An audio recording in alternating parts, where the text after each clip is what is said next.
오늘 주실 하나님 아버지의 말씀은 사도행전 19장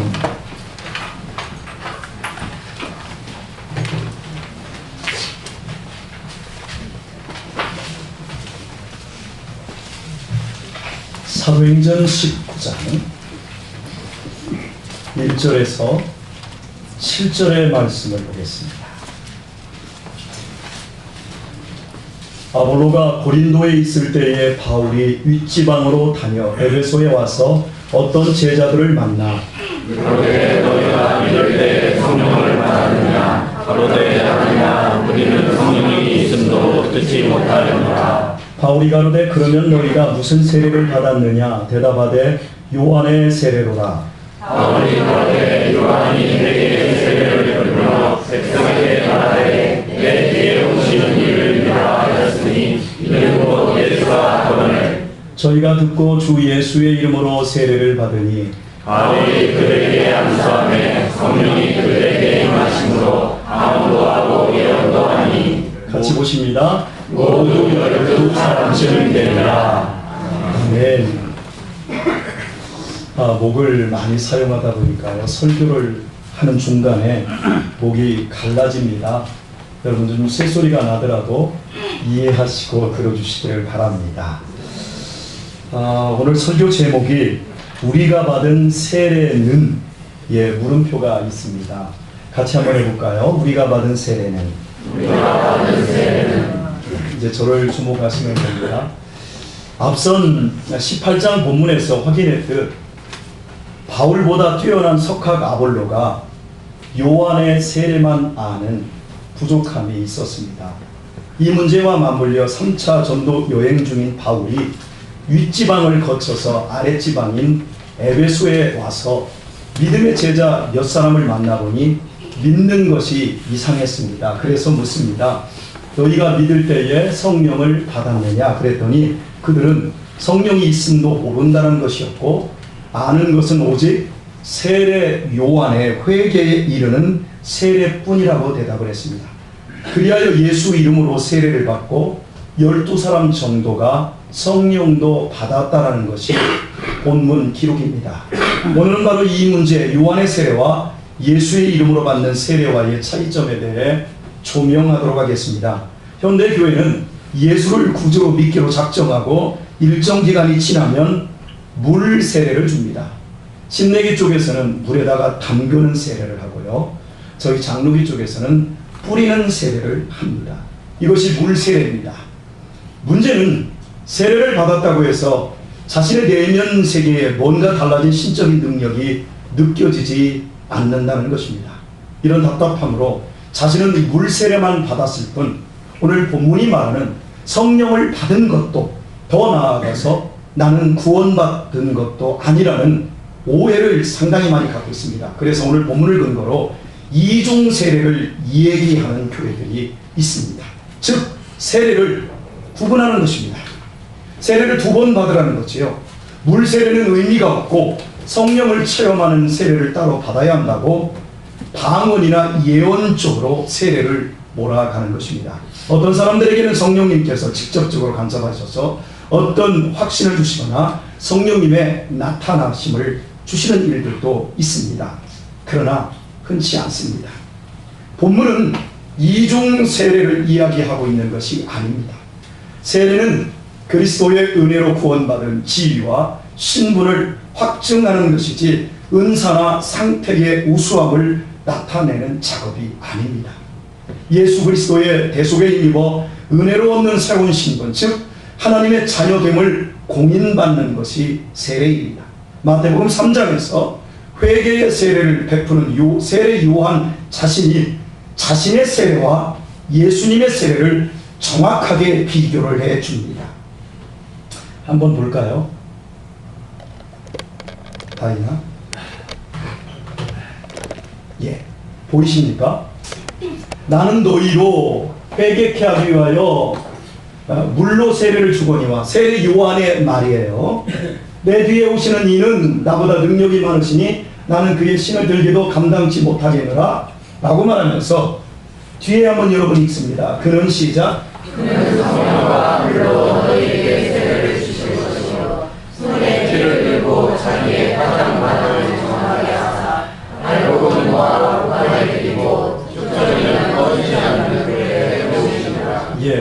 여러분이 지금 읽으셨는데요. 그 앞쪽에 나는 세례 요한이고 뒤쪽에 그는 예수님입니다. 자, 앞쪽에서 세례 요한의 세례의 특징은 빨간 것입니다. 뭐라고요? 빨간 것이 읽어볼까요? 시작. 회개케 하기 위하여입니다. 그리고 예수님의 세례의 특징은 제일 밑에 빨간 줄입니다. 한번 읽어봅니다. 알고 너와 북한에 그리고 죽전이는 부어지지 않는 들에 태우시리라. 아멘. 여러분, 이 말의 요지는 세례 요한 자신의 세례는 구원을 준비하는 세례이지 구원을 이루는 것은 아니다라는 것입니다. 반면에 예수님의 세례는 구원 자체로서 이미 세례 때의 알곡과 쭉정이를 그 즉시 분리해 버린다는 겁니다. 이처럼 세례 요한의 세례와 예수님의 세례는 엄청난 차이가 있습니다. 세례 요한의 세례는 구원에 대한 소망이자 간절한 요청으로 회개하는 마음이지만 구원을 받은 것은 아닙니다. 일례로 내가 부자가 되고 싶은 것과 실제 부자가 되었다는 것은 다른 얘기입니다. 내가 공부를 잘하고 싶은 마음을 갖는 것과 실제 공부를 잘하는 것은 다른 얘기지요. 내가 이쁘기를 원합니다. 그런데 이쁘기를 원하는 것과 실제 예쁜 것은 다른 얘기지요. 요한의 세례가 구원의 필요성을 느끼며 예비 신자가 되는 것이지만 예수님의 세례는 실제 우리가 믿겨지지 않지만 구원을 얻은 신자가 되는 것입니다.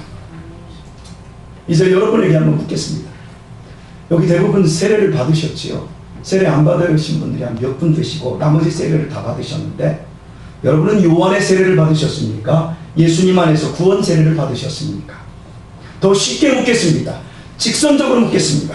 여러분은 구원을 받고 싶어서 세례를 받으셨습니까? 아니면 예수 안에서 구원 받았기 때문에 세례를 받으셨습니까?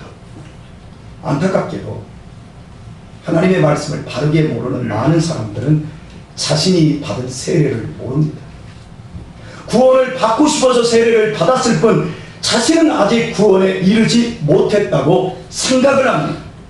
그것이 요한의 세례입니다.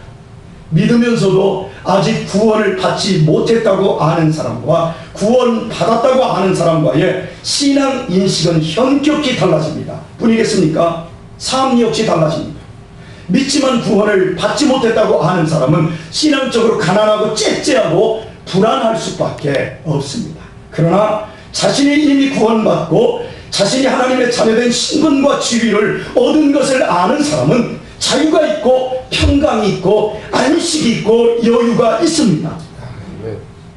성경이 약속합니다. 신분적 차원에서 지금 이미 예수를 믿고 세례를 받은 것으로 충분히 하나님의 자녀라고 말씀합니다. 자녀라는 신분과 지위의 표현은 더 변화해야 하고 더 성장해야 할 것이 없습니다. 지금도 나중에도 동일하게 하나님의 자녀입니다. 문제는 수준입니다. 세례를 통해 단번에 얻은 하나님의 자녀가 된 신분과 지위에 걸맞는 수준이 못 된다는 것입니다. 그래서 어리고 연약하고 미련한 신앙에서 하나님의 자녀다운 믿음으로 더 깊고 더 넓고 더 튼튼한 신앙으로 가야 할 사명이 남습니다.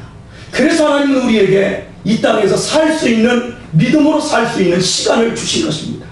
요한복음 3장으로 가시면 이것이 더 분명하게 증거됩니다. 저를 믿는 자는 심판을 받지 아니하는 것이요 믿지 아니하는 자는 하나님의 독생자의 이름을 믿지 아니하므로 벌써 심판을 받은 것이라. 믿을 때에 믿지 않을 때에 이미 심판과 심판을 면한 것이 구분이 되어버립니다. 이미 예수를 믿음으로 세례를 받을 때 심판은 지나갔고 하나님의 자녀가 되었다는 엄청난 얘기입니다. 주 예수를 믿는 순간 이미 하나님의 자녀로 출발을 한 것입니다. 느껴지지 않지만 엄청난 자리에 있는 것입니다. 그래서 성도는 분명히 이 세상 사람들이 가지지 못한 구원의 기쁨과 여유와 행복이 있고 자신이 있어야 하는 법입니다. 제가 어렸을 때 제일 중요했던 보물은 딱지하고 구슬이었습니다. 전방에서 파는 딱지는 언감생심 꿈도 못 꿔보고 종이 접어서 이렇게 하는 딱지 있잖아요. 여러분 뭐 그것도 종이가 귀해서 교과서도 찍고 노트도 찢어서 두들겨 맞으면서 딱지를 만들었지요. 여러분, 그것만이 가지면 얼마나 뿌듯하고 잠이 안 올 정도로 그 밤에 기쁠 수가 없었습니다. 그런데 제가 조금 크니까 그 재미난 것을 할 수가 없었어요. 실력이 모자라거나 힘이 없어서가 아니라 쓸데없어서 안 했습니다. 단지 유치해서 버린 것만은 아닙니다. 좀 더 고급한 짤짤이, 아시죠? 짤짤이를 모르신다면 쌈치기라고 말씀을 드리겠습니다. 예, 참합니다. 짬스 짤짤이. 예, 짤짤이를 알았고요. 그 다음에 고스톱을 알게 되었어요. 그 다음에 두 장 가지고 하는 섰다를 알게 되면서 현찰박치기를 하는데 딱지와 구슬하고는요 비교가 안 돼요. 다 웃는 분들은 다 똑같이요? 저만 그런 건 아니에요. 여러분들도 분명히 그렇습니다. 하지만 저는 현재는 짤짤이도 버렸고 섰다도 버렸고 고스톱도 다 버렸습니다. 왜냐하면 그 재미보다 더 고매하고 영원히 재밌는 것을 찾았기 때문입니다. 여러분도 빨리 찾고 이런 저급한 재미들을 버리시기를 축복합니다. 예수를 믿는 바람에 세상 사람들이 즐기는 것 내가 못 누리며 손해본다라는 불만이 있다면 여러분은 속고 있는 것입니다. 저는 여러분이 텔레비전 드라마보다 스마트폰에서 주는 유익함보다 더 재미있고 고매하면서도 영원한 재미, 그것을 빨리 맛보실 수 있기를 축복합니다. 오늘날 성도들이 갖는 큰 약점 중에 하나가 이미 실현된 구원을 소유하고 누리는 것에 대한 엄청난 승리와 기쁨과 새 생명, 그런 것들에 대한 이해가 부족하기에 계속 세상의 것을 가질까 말까에 대한 싸움밖에 없는 거예요. 그래서 소극적인 차원에서 절제의 싸움, 인내의 싸움만 할 뿐 믿음과 영원이라는 차원에서 적극적으로 깊어지고 높아지고 넓어지며 하나님의 자녀로 자라가는 영광스러운 싸움은 싸울 생각도 못하는 경우가 허다해요. 그렇게 세월만 보내요. 불신자들은 도무지 알 수 없는 비밀한 기쁨 속에 있는 너무너무 풍성하고 자랑스러운 깨우침들이 성경 속에 있습니다. 이스라엘 백성들을 하나님이 애굽에서 탈출시켜 주셨습니다. 얼떨결에 이스라엘 백성들이 애굽에서 나왔습니다. 정말 그들이 이성적이었다면 안 나갈 수 있어요. 얼떨결에 나왔어요. 새벽에. 그리고 젖과 꿀이 흐르는 가나안 땅을 향해 가는데 광야에서 내내 원망들이 많습니다. 왜 그랬습니까? 빠져나온 애굽보다 빠져나온 현재의 장소인 광야가 훨씬 못한 환경이기 때문이에요. 애굽은 세계적인 제국으로 물자가 풍성하고 재미가 있고 만나는 것이 많은 곳이었어요. 애굽에서는 그들이 비록 노예였지만 부초도 먹고 참외도 먹고 수박도 먹고 잡채도 먹고 짬뽕도 먹었고 볶음밥도 먹고 노래방도 가고 당구장도 가고 골프도 쳤어요. 그런데 광야로 나오니까 아침에도 만나, 점심에도 만나, 간식도 만나, 저녁에도 만나, 내일에도 틀림없이 만나, 볶아봤자 만나, 삶아봤자 만나, 치져봤자 만나, 튀겨봤자 만나요. 그리고 하는 것이라고는 매일같이 예배하고 성경 공부하고 기도만 해요. 그리고 날마다 찜질만 하는 거예요. 평균 50도, 60도 사이 이상의 찜질도 하루 이틀이지 날마다 찜질하면 그것도 괴롭습니다. 좋으려고 빠져나왔는데, 재밌게 살려고 빠져나왔는데 나와보니까 하나도 안 좋은 거예요. 그래서 그들은 노예에서 해방된 구원의 기쁨은 잃어버리고 왜 재미없게 하냐고 원망으로 40년을 방황했어요. 여기 많지요 그런 분들? 천지의 주제이신 하나님의 백성이 되고 영원한 소망을 약속으로 받은 자의 기쁨이 뭔지를 몰랐어요. 잠시 잠깐 나그네 길 가는 인생의 날 동안에 그 짧은 재미 때문에 영원한 기쁨을 몰랐어요. 구원을 받았으면서도 구원을 누리지 못한 채 지옥 같은 인생을 사는 이 문제는 굉장히 중요한 오늘날의 문제예요. 지금 여러분이 구원을 잘 모르고 여러분이 서 있는 곳이 어느 곳인 줄 모르면 여러분의 삶도 이렇게 되어집니다. 주일날 놀러가면서 목사 눈치 봐야 되고, 그래서 아이고 이거 예수 믿기 전보다 그때가 훨씬 낫다 이런 생각까지 하게 되는 거야. 받은 구원이 뭔지 모르면 하나님의 자녀들은 그 좋음과 평안과 안식과 여유까지 다 놓쳐버리는 거예요. 그래서 원망이 있고 불평이 있으며 불러주신 뜻대로 합당하게 살지 않는 문제가 발생합니다. 이미 받은 구원 안에서 그 지위와 신분과 수준에 맞는 사람으로 성장해 갔어야 하는데 여전히 젖병 빨고 있는 그 신세, 여전히 팬티 기저귀 차고 있어요. 여러분 이해해 주십시오. 잠깨라고 하는 얘기입니다. 저는 대한민국의 나쁜 사람 1위부터 10위까지 다 교회 안에 있고 11위부터는 세상에 있다고 생각합니다. 이기심 많고 시기 잘하고 위선과 가식에 뛰어나고 말만 잘하고 거짓말 잘하는 자들은 저기 국회의사당 정치인들 빼고 거의 다 교인들이에요. 그 중에 1등이 최고 악질이에요. 2등에서 10등을 더해도 1등을 따라갈 수가 없어요. 그 1등은 목사입니다. 할렐루야. 가장 훌륭하고 거룩해 보이는 목사가 잘못된 고집과 욕심을 부리면 하나님도 말릴 수 없는 악질이 된다는 걸 여러분이 교회에 깊이 들어오면 다 알 수 있는 일입니다. 하나님을 믿는 사람들의 나쁜 실상을 다 알게 되어져요. 이런 이유로 여러분은 앞에 있는 목사인 제가 확 돌지 않도록 저를 잘 감시하시고 잘 도와주셔야 합니다. 먹을 것도 주시고 사례비도 잘 주시고 가끔 가다가 도서비도 주셔서 제가 확 돌지 않도록 악질 순위 1순위에 텔레비전으로 안 나가도록 여러분이 잘 지켜주시기를 바랍니다. 왜 아멘들을 안 해요? 여기 황 목사님 자녀들 가운데는 그런 교회에서 신앙생활하고 힘들었던 분들이 계세요.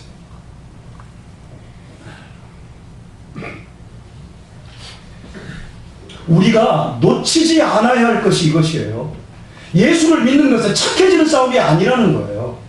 착하게 살지 않아도 된다라고 면죄부를 주는 말이 아닙니다. 가장 중요한 것이 뭐냐를 이야기하는 것이에요. 착함과 선함과 더 나은 사람의 행동으로 신앙을 평가하기보다 더 중요한 것이 있어요. 신앙은 1차적으로 이 천하 만물을 지으신 하나님을 알고 하나님의 자녀가 되는 싸움이에요. 저희 집 아들들 중에 아들이 3대 있습니다. 그런데 아들들 중에 꼴통이 있습니다. 예. 보통 꼴통이 아님을 여러분 대부분 잘 아십니다. 동네 차란 차는 돌멩이마다 다 끌고 놓지요. 주인이 말리는데도 실실 웃으면서 긁습니다. 예, 그냥 한 가지만 얘기했습니다. 얼마나 악질 노릇을 하는지 제가 하도 속상해서 꼴통이라고 불렀습니다. 제가 자녀를 축복하라고 자녀를 축복하는 말만 하라고 해놓고 제 아들에게 야 이 꼴통아, 여러분 제가 왜 꼴통이라고 부른 줄 알아요? 그래야 제 속이 좀 풀려요. 그렇게 욕이라도 해요. 그런데 말입니다, 저는 제가 제 아들에게 꼴통이라고 하는데 다른 사람들이 꼴통이라고 하면 기분이 되게 안 좋대요. 희한하네. 왜 그럴까요? 제 아들이기 때문이에요. 화를 내고 꼴통이라고 할 망정 그 꼴통은 제 아들이에요. 시원하게 포기했기 때문에 꼴통이라고 하는 것이 아니라 분통이 터져도 포기할 수 없어서 제대로 키워내야 할 책임이 있어서, 그리고 그 책임을 끝까지 져야 하기 때문에 꼴통이라고 해서라도 제 분을 푸는 거예요. 여러분은 꼴통이라고 하지 마세요. 우리가 예수님을 믿어 그분의 대속을 힘입어 하나님의 자녀가 된 것이지 성자가 된 것이 아니에요. 구원받았다는 것이 착해졌다는 뜻도 아니고 다른 사람들보다 더 의롭게 된 것도 아니에요. 여전히 꼴통일 수 있어요. 그럼에도 하나님이 나를 당신 편으로 맞아주셨다는 거예요. 아멘. 절대 버리지 않는 자녀가 되었다는 거예요. 하나님의 소속이 되었다는 거예요. 이것이 우리의 자랑이고 우리의 행복이고 세상을 향한 우리의 무기인 거예요. 세상 사람들이 자기를 믿고 자기 힘으로 산다면 우리는 나를 절대 놓지 않는 하나님의 백과 그 힘으로 사는 거예요. 나를 위해서라면 하나님은 다시금 홍해를 가르시고 이 세상을 두 쪽이라도 내실 뿐이에요. 나를 구하기 위해서라면 또다시 당신의 귀한 아들 예수 그리스도를 십자가에 내줄 수 있는 분이 우리의 하나님이세요. 이것이 우리의 지위와 우리의 신분인데 우리는 이것을 제대로 누리지 못하고 있는 것이 답답한 현실입니다. 우리는 죄의 종이 아니며 지옥의 불쏘시개가 아니에요. 우리는 십자가 사건으로 예수 그리스도 안에 들어와 있어요. 우리는 구원을 바라며 죄와 사망을 대적하여 혼자 투쟁 중에 있지 않아요. 세례 요한의 세례처럼 혼자 구원을 바라고 힘쓰는 것이 아니에요. 우리는 이미 예수님의 구원 안에 들어와 있습니다. 하나님의 안에 계신 주님 안에 내가 있어요. 우리는 하나님의 자녀요, 하나님의 사랑 속에 있으며 우리를 향하신 복주심 속에는 영원한 약속과 기업을 확보받은 자로 주와 주의 인도하심과 보호하심과 약속 속에 있는 복된 존재들이에요. 이스라엘 백성들이 40년간 방황을 했지만 결국은 하나님의 고집스러움으로 젖과 꿀이 흐르는 가나안 땅에 들어간 것처럼 우리 역시 하나님의 은혜 속에서 광야 같은 인생길 넘어지고 자빠지고 좌절하고 원망을 할망정 반드시 천국에 들어갈 것입니다. 아멘. 이것이 우리가 성경을 통해서 하나님으로부터 약속받은 복음의 영광스러움이에요. 한국 천주교 지도자 가운데 굉장히 영향력이 있는 윤모 신부라는 분이 있습니다. 그가 천주교회의 연옥교리를 변증하는 글에 개신교회의 집사였다가 천주교로 개종한 서창재라는 신도와 나눈 대화 내용이 신문에 실려 있어서 제가 스크랩을 해서 여러분에게 그대로 읽어드립니다. 서창재 신도에게 윤 신부가 당신이 개종한 후 개신교 교리와 천주교 교리의 다른 점을 느낄 터인데 그 가운데 당신에게 가장 감동을 준 교리가 무엇입니까? 라고 묻자 내게 가장 큰 위안을 준 것은 연옥교리입니다. 내가 개신교에 있을 때 조용히 눈을 감고 양심의 소리를 들어보니 내가 죽으면 천당 갈 수 있는가 생각해보니 아무래도 자신감이 없었습니다. 내가 죽은 다음에 어떻게 되는가 생각해보면 내 눈앞이 깜깜해져만 왔습니다. 그러나 천주교에 와서 보니 천당은 못 가지만 그렇다고 지옥도 안 가고 중간지대인 연옥에 가서 거기서 덕을 쌓아 적당한 때에 천당 간다는 소리를 듣고 제가 엄청난 위로를 얻었습니다. 여러분, 이 대화 속에서 여러분의 신앙이 느껴지십니까? 우리에게 영생을 주시고자 십자가에서 죽으시고 부활하신 그 귀하신 예수 그리스도의 대속의 은혜가 느껴지시나요? 이 하나님의 자녀된 위대한 복음의 약속을 믿는 믿음이 느껴지시나요?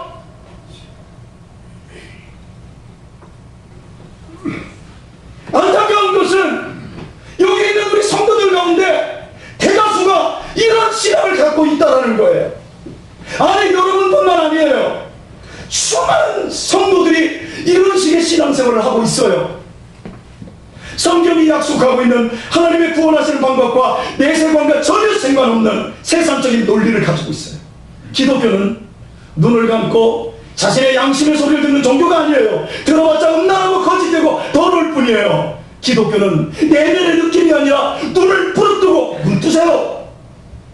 이렇게 눈을 감으면 눈을 뜨라고 하고 하나님이 무엇이라 말씀하셨는가 귀 기울이는 말씀의 종교예요. 주님 앞에 나와 예수님의 보혈의 피로 세례를 받으면 우리의 모든 죄가 사라진다고 약속하는 성경 말씀을 귀가 뚫리게 듣는 거예요. 주님의 은혜로 구원받아 자녀된 신분을 알고 그 안에서 천국 가는 날 동안에 자라가라고 성경이 우리에게 말씀하고 있는 그 말씀을 듣고 그 말씀대로 사는 종교가 기독교인 거예요.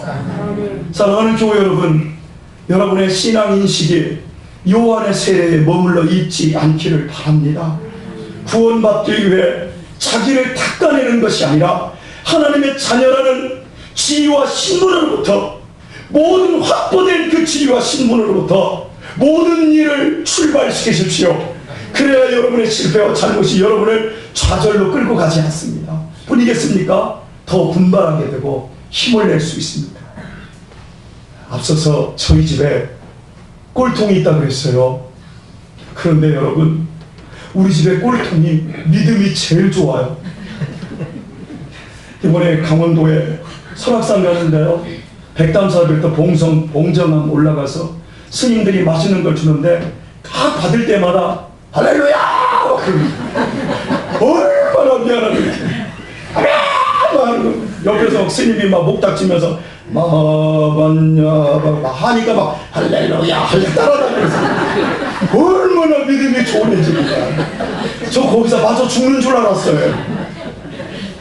어쨌든간 믿음이 좋으니까요, 다른 부분에서도 애가 믿음이 있더라고요. 얘가 꼴통으로 말썽은 제일 많이 부리는데, 말썽 제일 많이 부리니까 혼도 제일 많이 납니다. 그런데 이 녀석은 아무리 혼나도 좌절이 없고 포기, 자기가 갖고 싶은 것, 자기가 하고 싶은 건 얻어 맞으면서도 기적으로 덤벼들어요. 아무리 무섭게 협박을 해도 아버지의 품으로 달려듭니다. 잘하는 것도 없으면서 달라는 것도 제일 많아요. 지 뜻대로 안 해주면 아빠 아빠! 엄마 아빠! 막 이럽니다. 얼마나 뻔뻔한지 몰라요. 그럼 저는 그럽니다. 니들 더 아파! 그러나 여러분, 결과적으로 저희 집에서 맛난 것을 가장 많이 얻어먹고 좋은 것을 가장 많이 가지고 있는 애가, 그리고 또 귀여움도 가장 많이 받는 놈이 이 꼴통입니다. 여러분, 비록 나를 내가 보기에 천국 갈 자신이 없는 꼴통 같을지라도 그럼에도 불구하고 절망하면 안 됩니다. 하나님의 자녀 되었다고 약속한 그 지위와 신분 위에서 담대하게 살아야 돼요. 그리고 거기에서 우리는 하나님께 요구해야 돼요. 여러분이 부모님께 요구하는 것처럼 하나님께 하십시오. 여러분이 해도 안 되는 것을 도와달라 하십시오. 제가 하나님 하느라고 했거든요. 최선을 다했어요. 그런데 안 되잖아요. 아니 좀 도와주셔야 될 거 아닙니까? 여러분은 이렇게 담대히 하나님께 모든 것을 구하셔야 합니다. 하나님이 분명히 응답하실 것입니다. 네. 만약에 응답 안 하시면 우리 집 꼴통처럼 하나님 나빠! 그렇게 땡깡이라도 부리는 것이 하나님을 기쁘게 해드리는 일인데, 알아서 주시겠지 뭐. 안 주면 나도 생각 있어. 나도 돈 있어. 여러분, 그건 신앙이 아니에요. 여러분에게 영광된 자녀의 신분을 주신 하나님은 여러분에게 더 높고 깊은 복의 복을 주시려고 기다리고 계세요. 어느 해 가을, 지방의 한 교도소에서 재소자 체육대회가 열렸습니다. 20년 이상 복역한 모범수들로 구성이 된 체육대회였는데, 이 체육대회에 부모까지 초청된 특별 행사였습니다. 비록 교도소 안에서 열려진 체육대회였지만 시골 학교 운동회와 같이 아주 시끌벅적하고 흥겨웠습니다. 이날의 마지막 경기는 해가 서산으로 막 지려고 하는데, 마지막 경기는 부모님을 등에 업고 운동장을 한 바퀴 도는 효도 달리기 대회였습니다. 그런데 그렇게 시끌벅적하던 운동회 분위기가 갑자기 숙연하게 바뀌었습니다. 진행하는 교도관이 출발 신고를 했는데 자신의 부모님을 업은 죄수들이 달리지를 않는 겁니다. 서로와 꼬린 지점에 조금이라도 더 늦게 들어가려고 애를 쓰는 듯한 이상한 경주가 되었습니다. 어머니를 등에 업고 달리는 아들, 그 눈에 흐르는 눈물을 닦아주느라 자기 눈에서 흐르는 눈물을 닦을 수 없는 어머니, 그들은 1등을 원하지 않았어요. 그들은 함께 있는 시간을 단 1초라도 더 연장해보고 싶었던 거예요. 교도소 운동장은 눈물바다가 됐습니다. 그들에게는 오늘이 20년 만에 살가운 만남이었습니다. 죄수를 아들로 둔 부끄러운 부모 일망정, 네 배로 아파나은 사랑하는 자식입니다. 비록 죄를 지었을 망정 나이 먹어 철이 들어보니 부모님에 대한 죄송한 마음과 미안한 마음이 가슴을 치릅니다. 20년을 교도소의 높은 담으로 서로를 갈라놓고도 이제 경기가 끝나면 다시 헤어져 이렇게 살가운 날을 보낼 수 있는 기약 없는 그 시간이 시작되는 겁니다.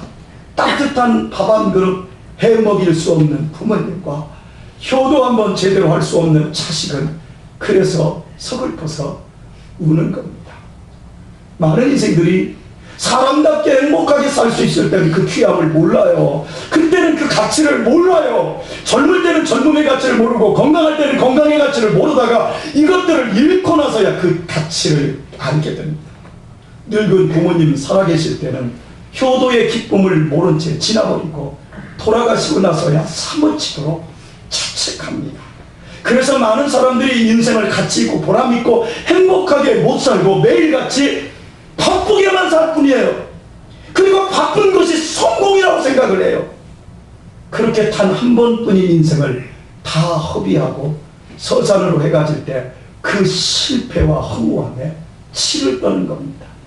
교회를 다녀도 하나님이 우리에게 허락하신 신앙의 가치, 구원의 가치를 모르면 반드시 교회에 있어도 삶은 실패하게 됩니다. 얼마나 많은 크리스찬들이 죽음의 즈음에서야 자신이 잘못 믿었고 잘못 산 거에 대해 후회하는지 알고 계십니까? 얼마 전 제 아이들과 등산을 하고 아주 막 땀투성이에 흙투성이, 애들이 이제 많이 넘어지잖아요, 산에서. 그리고 넘어진 손으로 얼굴을 만지면 완전히 막 떼국물이 줄줄 흐릅니다. 이 상태로 제 아들들, 그러니까 남자 넷이 식당에 갔을 때 사장님이 우리를 쭉 살피더니 묻지도 않았는데 이렇게 말하더라고요. 보육원 원장님이신가 봐요. 여러분은 입양 부모가 아니시니까 웃습니다. 그 마음이 얼마나 찢어지는 줄 모르니까요. 고학원 원장님이신가 봐요. 그래서 저는 입양했다는 얘기를 안 합니다. 애들이 있는 데서. 애들이 싫어해요. 그래서 늦둥이들입니다. 제 아들들이에요. 그랬더니 아이들 쭉 살피더니 이 아줌마가 또 아내에 될 말을 해요. 아이, 거짓말하지 마세요. 아이들이 하나도 안 닮았어요. 제가 마음이 얼마나 상했는지 몰라요. 비록 제가 입양했어도 제가 걔들 아버지예요. 피를 못 주었어도 피를 나는 우리 하영이만큼, 하영이 이상으로 귀하게 여기는 아들들이에요. 한 번뿐인 제 귀한 인생을 아들들을 위해 주고자 얼마나 노력하는데 제가 졸지에 고아원 원장이 되어버렸어요. 절대로 제 아이들을 저는 포기하지 않습니다.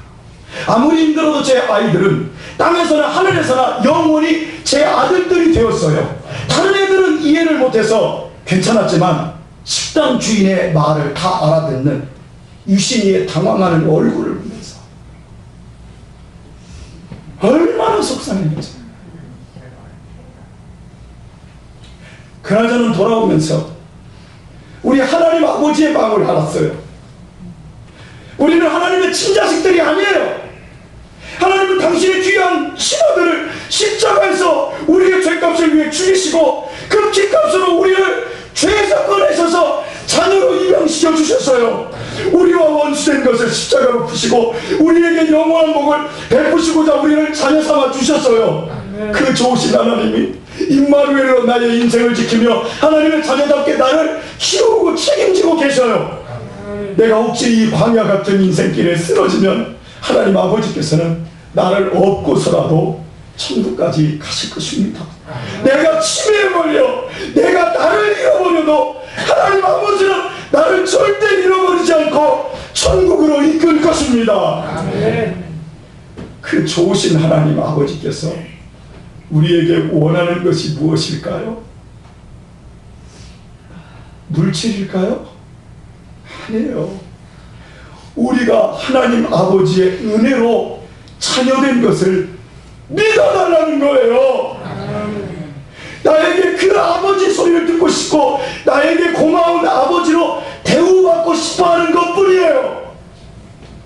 그래서 내게 복에 복을 더하사 불쌍한 고아가 아니라 하나님의 자녀로 확인시켜주는 것을 보고 싶다는 것이에요.